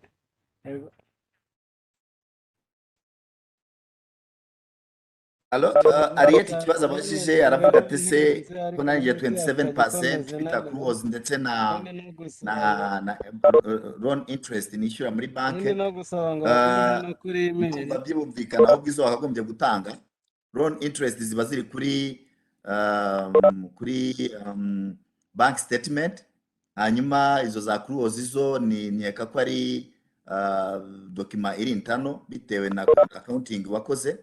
Wajyana ibiri related nabyo, yaba ari financial statement wateguye, yaba ari ndetse document intano yerekana ko hari byabaye accrued.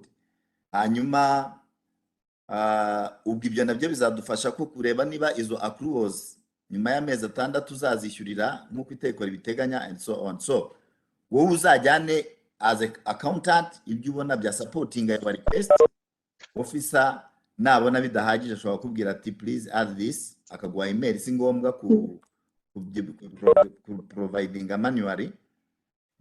Ubwo rero numva iyo kwizo interest bank statement irahagije, no kwizo accruals no gushaka nyine internal document yaba ibi supporting I submit. Yego murakoze. Ubwo icyo numvise nuko najyana financials as supporting document. Ariko kuri bank interest ho ugomba kujyana na historique bancaire. Nizo interest nazo na accruals, kandi nk'izo mwaka ushize zo twari twazikiriye withholding tax. So noneho nizo nakunze. Nizo wishyuriwe withholding tax birahagije ko wajyaniye withholding tax rwose ukabigaragaza. Nubwo wabishyira mu nyandiko ko accruals zishyuriwe withholding tax ukabigaragaza, it's good. Izo nishyuriye urumva nizo umwaka wa 2020 nazishyuriye June 2021. Ubwo ziri muri system ni from Jan 2021 kugeza muri December. Zo ntabwo ziraba default muri financial, uzazijyana muri financial yawe zigaragaza. Yego murakoze. Abari murakoze. Hello? Ufata ijambo turamwakira, ariko Mugisha Yves mureke nawe tuze kumuha umwanya yigeze kuvuga, tunamucamo kabiri. Ikibazo nabazaga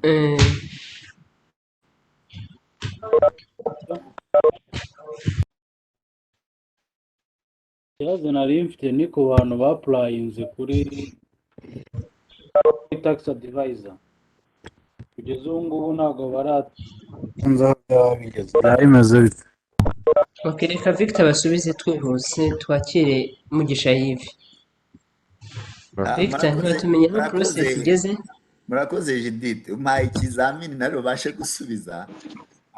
Ariko amakuru make atari official mfite nuko hari komite yateranye kuwa umusimutseho ni kuwa mbere yarebaga kuri izo issues z'aba tax advisor, ariko already ntabwo nzi icyavuyemo niba baremeje ko urutonde barusora ryari, ariko ku bari basanzwe bakora ntabwo bibujijwe ko bakomeza gukora kugeza igihe hazasohokera urutonde rushyashya.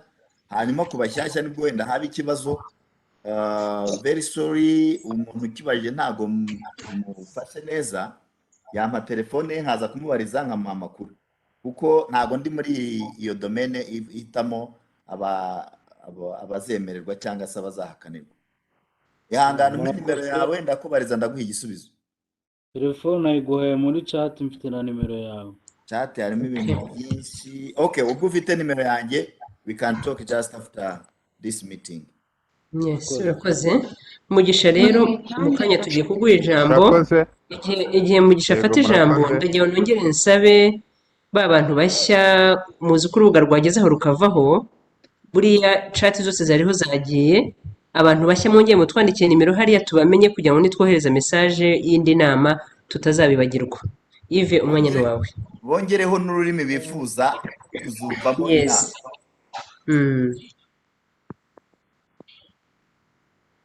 Yves rero umwanya ni wawe.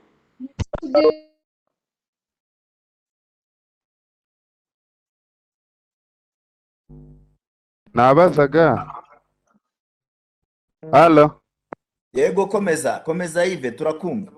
Yego nabazaga mu gihe cya declaration ya VAT hari facture zitagaragaraga muri back office, bikaba ngombwa ko umuntu azishyiramo manually ariko yazideclare zigakunda. Ese izo facture nta bibazo zizateza mu gihe cya declaration ya CIT? Akoze. Yves, izo mu gihe cya declaration mwazishyizemo nta kintu IBM ikoze kugira ngo zigaragare muri system? Twazishyizemo muri annex tuvalidatinze birakunda, tunadeclare birakunda, ariko kuri back office ntabwo zari zagaragaye. Izo rero zemeye gukunda, izo zemeye gukunda ntugire ikibazo uzazibona. Niba zarakunze ubwazo nuko n'ubundi aho tuzivoma zihari. Nubwo muri back office utabuzibona kuko ntabwo twavomye muri back office, twavomye ahantu system ibika invoices zose. Ubwo rero niyo mwarazidekare zigakunda nuko ahantu zihari, even if zitari muri back office, mu gihe cyo kumenyekanisha umusoro ku nyungu muzizaboneka.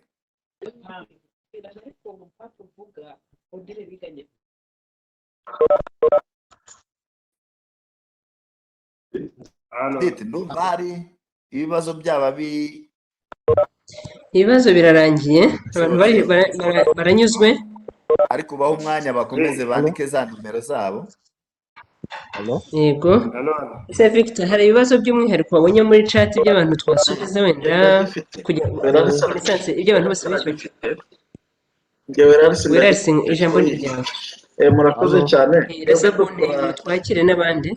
Ni Sovabare ikorera ahantu wazakitagera ku mazi, hari rwiyemezamirimo rero wayatsindiye mu 2021 twafatse fagitire biranga, banze kuziduha twandikira Rwanda Revenue, hanyuma iza kubamenyesha ko bagomba kuziduha ariko baduhiza 22 za 21 ntibaziduha. Ubwo tuzabigenza dute? Ikibazo cyane cyane iki. Murakoze, ndumva hatangiye kuzamo n'ibibazo byakagiye mu nkiko. Sinzi igisubizo ndi buguhe kw'icyo kibazo cyawe, kuko niba umuntu mwarakoranye muri 2021 yagomba kuziguha muri 2021. Kuba ataraziguhaye rero ntabwo ndi bufate umwanzuro wo kuvuga ngo naziguhe ku ngufu, kuko ni ikibazo kiri civile, ntabwo ari ikibazo twavuga ngo Rwanda Revenue hari ikindi yakoraho. Ni wowe uzi koko wakonsomye ibintu bye muri 2021, kandi nk'uko amategeko y'imisoro agusaba yagusabaga kwaka receipt igihe cyose uwo muntu aguhaye serivisi. Ariko nk'uko nabikubwira ufite amahirwe yo gukoresha 27% y'ibiri supported, biragaragaza nk'abitarabaye supported, ariko nawe waba uzikonsuminze muri iyo periode ya 2021, muri 2022 izo invoices yaguhaye ntuzazikoresha, kubera ko nuzikoresha uzaba uzikoresheje kabiri. Sawa. Okay.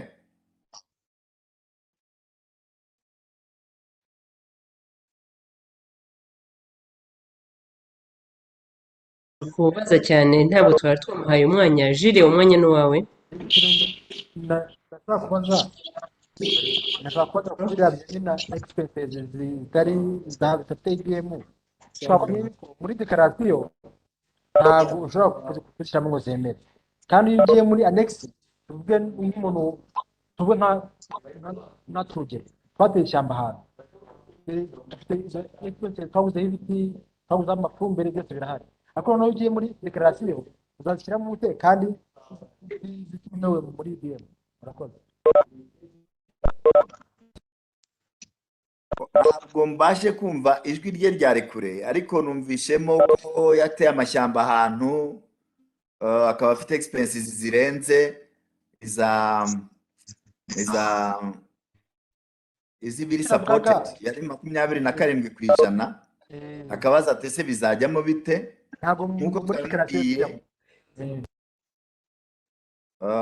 hajyamo gusa 27% zibiri supported. Bibaye bitajyamo yaba ari issue, wakegereza tax center yawe. Bibaye kandi ushaka gushyiramo ibirenze 27%, wajya kwerekana ibyo bintu, kubera ko akenshi ibyo ari ibiti bigurwa mu bahinzi borozi ko mbitekereza, ariko mu bigura amapipiniere. Iyo pipiniere zifite uburenganzira, zifite obligation yo gutunga no kuba barabahaye IBM, ariko niba warabiguze n'umuhinzi mworozi ntazi uburyo yabakora niba adafite pepiniere ni business, ntabwo ari ubuhinzi bworozi ko mbitekereza, bakagombye kuba barabahaye IBM. So itegeko rivuga ko umuntu wese uri muri business agomba gutanga fagitire yemewe na Rwanda Revenue ya IBM. Umuhinzi mworozi tumubuza gutanga IBM kubera ko atari muri business, ntabwo imirimo ye iri qualified as a business man. Abo rero bafite za pepiniere, abo bantu mwakoresheje mutera izo nturusu, mwagombye kubahemba bakaba bafite salary cyangwa holding tax whatever, bikaba biri supported. So case yawe rero nkuko nabibwiye n'abandi, ntabwo twayifatira umwanzuro hano ku rubuga. Wegere tax center yawe barebe niba nta muntu uri muri business waguriye akaba ataraguhaye fagitire ya IBM. Niba hari uzemererwa 27% ya expense mwakoranye. Hanyuma kandi kuko mbona isaha igeze, icyo twongera kubashishikariza, mwirwana na 27% kugira ngo mwemeze bibe support nka expense. Mushake mugurire abantu bafite IBM, mubashishikarize kuzifata kuko zirahari ubwoko butandukanye, zaba ari abari muri TVA, zaba ari z'abatari muri TVA. Mushishikarize abantu bose gukoresha IBM, mubagurire mubatse IBM, hanyuma namwe muzitange mu kugurisha ibyo mugurisha. Niba udirinze n'umuntu umenye ngo uyu muntu ni umucuruzi cyangwa ni umuhinzi mworozi, utazakwitiranya ngo ubone umuntu uri mucuruza ibishyimbo Nyabugogo mwite ngo ni umuhinzi mworozi ngo kuko acuruza ibishyimbo. Uriya ni umucuruzi. Umuhinzi n'umworozi ni wa wundi ubihinga mu murima we. Ubizanye Nyabugogo aba ari umucuruzi, aba agomba gufata IBM agatanga fagitire y'ibishyimbo itariho TVA niba ibyo bishyimbo bisonewe, agatanga fagitire se ya TVA niba itegeko rigaragaza ko ibyo acuruje byongerewe agaciro bishobora gutanga TVA. Mwe gukonfuzinga rero umuhinzi mworozi ngo mukonfuzinge n'umuntu ucuruza ibintu by'ubuhinzi n'ubworozi. Uri mu bucuruzi bwe wese, tutitaye ku cyo acuruza icyo ari cyo cyose, haba n'indabo, yagombye kuguha fagitire ya IBM kugira ngo ubashe kuzaklaminga ibyo bintu as expense. Kandi uko muzagenda mubasaba kubaha fagitire, niko bazitabira gufata fagitire za IBM, ni nako ubucuruzi buzagenda bwaguka n'abacuruza bakagenda baguka bakarenga umubare uhari kuko muri iki gihe dufite abantu bari muri informel benshi. Ndakeka rero twasoreza aha ngaha inama nk'uko babibabwiye hari izindi occasion z'amanama zaza muzitabire baba bafite ibibazo, hanyuma uwaba kandi afite ikibazo yumva kibaninga cyasigaye yakidushyirira kuri email tugiye kubaha.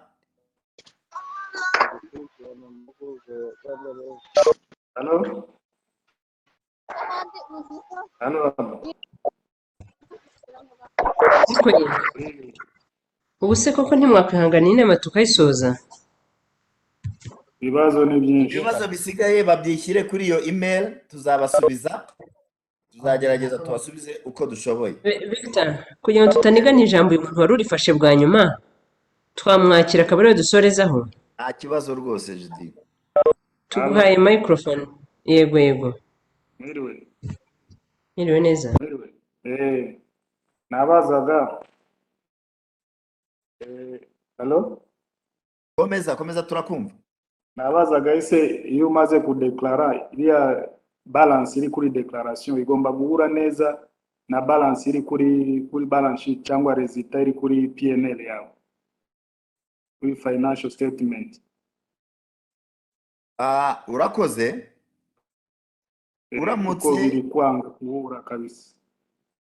Uramutse wamenyekanishije ibyo twagupropose ugasanga taxable income irangana, ari ufite kuri P&L ari niyo ufite kuri muri declaration form, profitable tax zingana nta kibazo, nubwo ibindi byo hejuru byaba bitangana kubera considerations zindi zishobora kuvukamo aho hagati, ariko umubare w'amafaranga asoreshwa n'umusoro handi 30% mu ibarira byagombye kuba bingana, haba kuri P&L haba ndetse no kuri declaration form.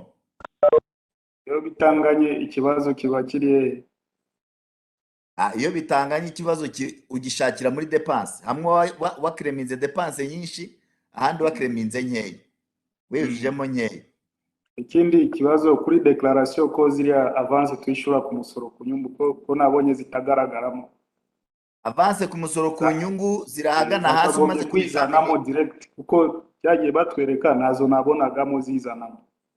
Ya tini ntabwo dekarara konte, iriya tini ni ya test ntabwo dekarara konte. Wowe nujya kumenyekanisha konte zawe ayo wishyuye, niba hariyo wadekaraye ntuyishyure ntabwo amafaranga yayo azaza, haza gusa akonte zabaye paid. Turi kumwe. Iyo akonte zagiye muri negative, iyo negative uyisanga ku murongo wa 205. Amafaranga wishyuye cash muri income quarterly prepayment uyabona ku murongo ukurikiye aho system iba yabaze 30% kuri revenue zisorerwa, niwo murongo ukurikiraho hahita hakurikiraho quarterly prepayment zikizana, ariko hakaza gusa izabaye paid. Niba warishyuye make, ayo make wishyuye niyaje, kugira ngo zize zose bizagusaba kubanza kwishyura konte. Merci. Nabyumvise. Urakoze cyane umunsi mwiza. Keretse wenda ya transport twishura nka yego moto tukayishira muri na facture baduha, ibyo bintu byo bigenda gute? Ibyo ni hahandi twakubwiye uzabishyira hariya muri expenses not requiring EBM. Ariko yeyo support document na document twabona. Pardon? Tubiye ngo tubizane kuri revenue na support document bigira.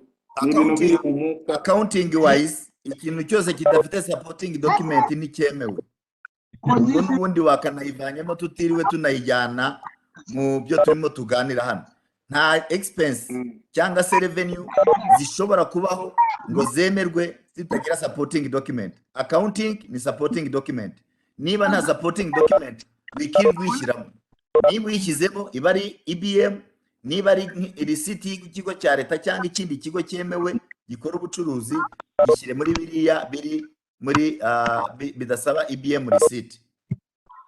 Ariko niba nta supporting document rwose yivanemo, kuko accounting wise ntabwo iyo dépense yemewe.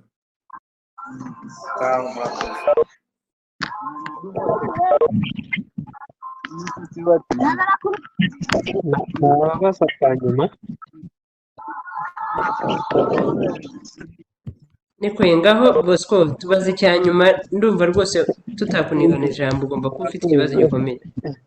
ndashaka kumenya iyo umuntu afite local purchases cyangwa ariya ama expenses aruta byo ku murongo wa gatanu, ubwo navuga total sales cyangwa se ibizaruta gross profit, hakazaho iriya minus. Ubwo izindi urumva umuntu sinzi ukuntu umuntu abyinterpreta, ariko nk'uko mwagenaga mubidushishikariza ngo dufate tujye twaka amafagitire, byaje kurangira ayanjye abaye menshi kuruta ayo nagiye nanjye ntanga. Ubwo najya mu Bosco baratwumva?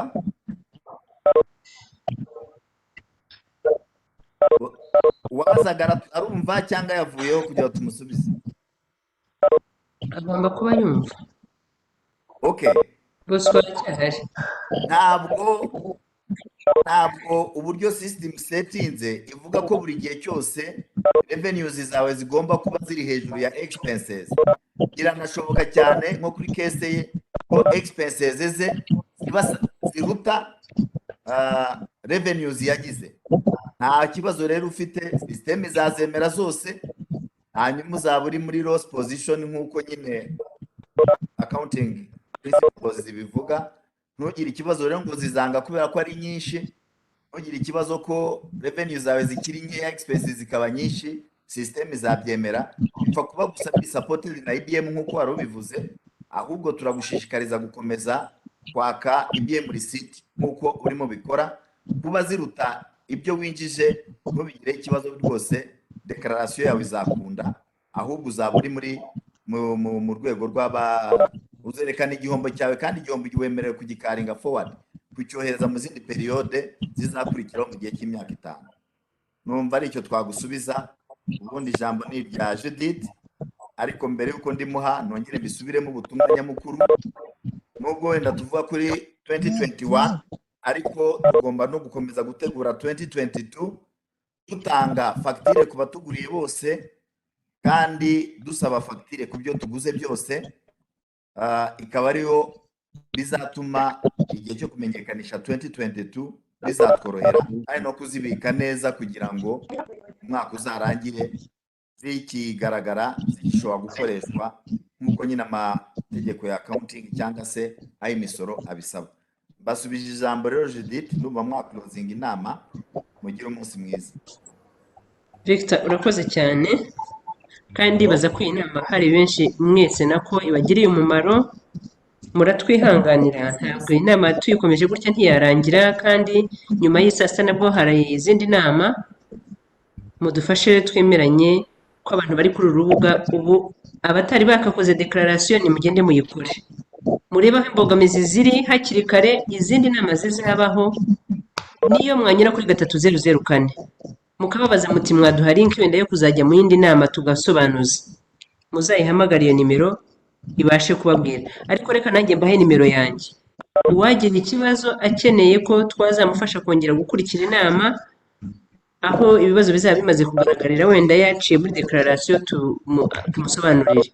Ni 0788 42 28 58. Njye nitwa Judith. Murakoze rero, twishimiye ko mwitabira inama muri benshi, kandi inama turizera ko izabagirira umumaro rwose.